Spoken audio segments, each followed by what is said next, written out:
Anyway, hi. Hello.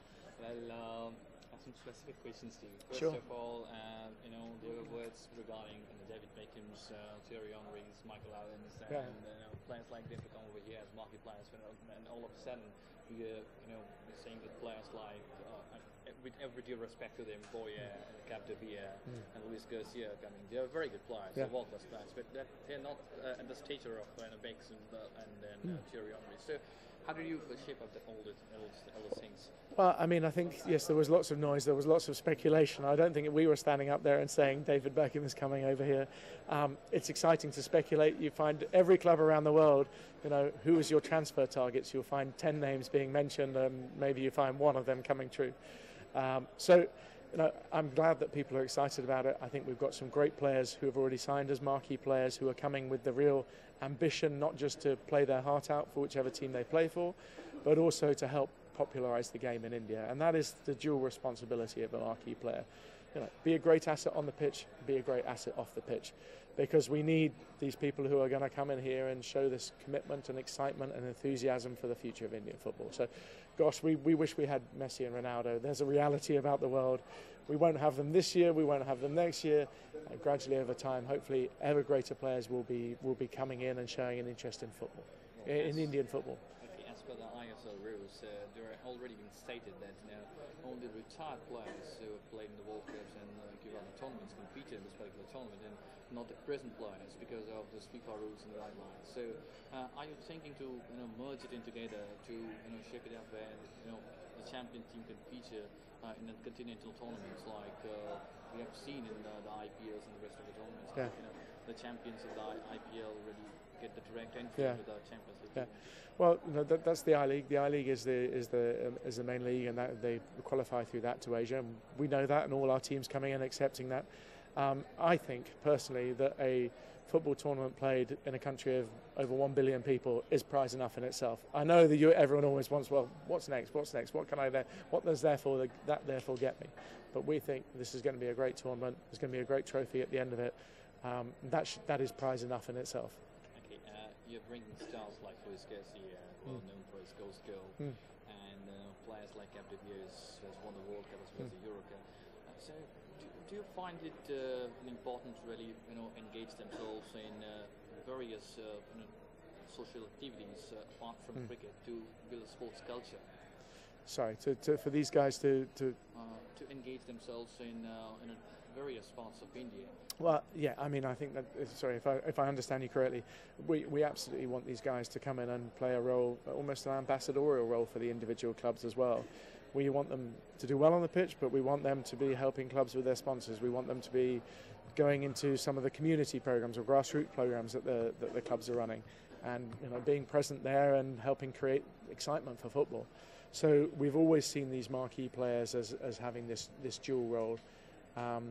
We need I talked about earlier that we really want to popularise football, radically popularise football, and we need as many assets as possible to help that make that happen. We need a great competition, we need great ambassadors, we need clubs who are very committed. Luckily we've got clubs who also have some ambassadors or ownership group from outside football, from Bollywood, from cricket.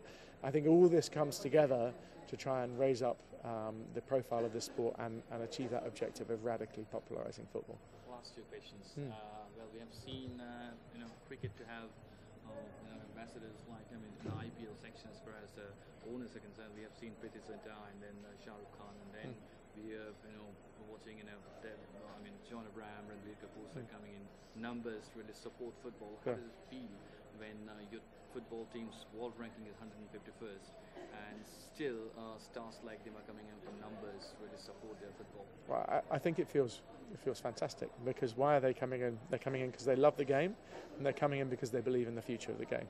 So, when you've got people like that, influential people who a lot of people look up to, a lot of people, really identify with, it helps us, because if they're thinking that, hopefully that will rub off on other people. So it is a great asset for us. As I said, we need many things to work in our favour to achieve the high ambitions we set ourselves. So that's fantastic, and we hope that Rambiers, the John Abrahams, they'll be present at as many games as they can be, and people, if they're not 100% or just totally interested in the football, they're also, like in IPL, interested in some of the other people who are involved around football. Last question: a few years back, FIFA president came over here in India, that also in Kolkata, and then after going through all the infrastructures which are visible over there in clubs like East Bengal, Mohammedan, and Mohammedan Sporting were said to be the best clubs in India right now. So, and after watching all those things, he predicted that India cannot play the World Cup in the next 200 years because infrastructure. Did he say that? Yeah. Okay. We had 200 years back, actually. So, do you feel that tournaments like these can develop Indian football to a great extent as we can play in those tournaments? Absolutely, absolutely. I don't agree that India can't qualify for the World Cup much sooner than that. I think I'm obviously not an expert in India, but I've seen in a number of areas, whether that's telecoms or, there have been huge strides made by this country in a short period of time. Yes, as you might look at football now, it lacks certain things that you might take for granted in other countries, like infrastructure, like a proper talent development pathway. But those things are coming, and I think this flagship league will help accelerate that. So I think, if we're successful, you're already looking at under-17 World Cup, whereby there'll be investments in stadia.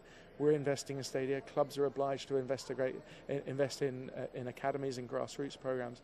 So all of this will come together, and it will start to raise each other up. If we get better talent through, there'll be more excitement about the players. We've got more stars. So it's almost a virtuous circle.